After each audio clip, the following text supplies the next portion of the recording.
enough to get separation, lalo na dun sa bench scoring. 47 versus 19 yung bench scoring that time. And talagang napakalaking tulong naman yun. It helped, get that good rhythm and that flow. And I felt that heave of that three to end the first half by CJ Delfino really helped the Giant Lanterns gain a good momentum heading into the second quarter. At yun naman yung gusto mo, kung ikaw yung Pampanga, no, na ito mukhang may goaltend laban sa Davao Occidental na Coach Mike, di ba? Yes. Yung top 2 scorers mo, hindi masyado naglaro, pero yung iba, pinakita na they could still handle their business against Davao Occidental as we have a timeout here with 1 minute and 39 left.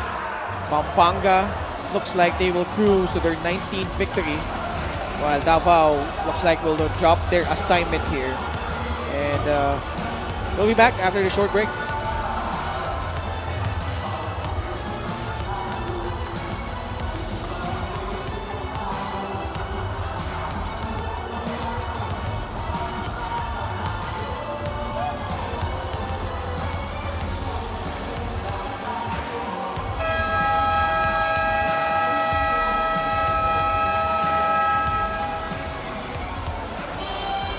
These are the remaining games of the Davao Occidental Tigers. September 23 versus Manila Batang Quiapo. September 25 against the Abra Solid North Weavers. And on the 29th, they will square off against the Quezon City Galleries Taipan.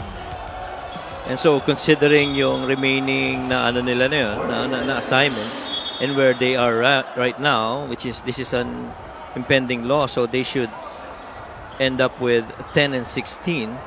At best, if they win over Manila and Quezon City, they'll get to 12 and 16. And the question though is that, will that be enough for them to land in the play-in? 181. Chancer Salubre. Little bit too late though. Yes.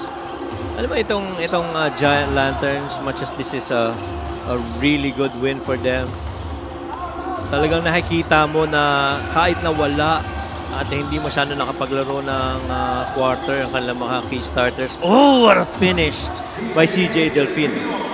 Oh. I was gonna say, the other guys really stepped up for them. Oh, kapilang na dyan, si CJ Delfino. Alam mo, pre-game ni Andrea kanina, baka may kakaiba na naman mangyari. Nangyari na nga. Oo. Oh. Yung half-court shot kanina ni CJ Delfino. Chancer Salubre. That will roll out. He try to get it back. Wala pa din. Now, for Davao, they still have that inside track for that play-in spot. They have Manila next, then Abra. While Muntinlupa, ang mga kalaban pa nila, Quezon at Pampanga. Yes. Cebu naman has Bacolod on their remaining schedule, while Sarangani, they still have Caloocan. While Imus, they'll play Pasay tomorrow, and then they'll go up against Quezon and Pangasinan to round out their campaign. Correct. And so I felt that game against Rizal where Muntinlupa had a good chance to try and get that win over Rizal, and it puts them in a situation where they must win these remaining games, including that one with Abra, and hope that the other teams battling it out for the final play-in slot lose theirs. That's the final horn for this game between two former champions. One defending their back-to-back titles and taking care of business against the Season 3 champions. Pampanga prevailing over Davao Occidental, and they managed to do that on a strong second half.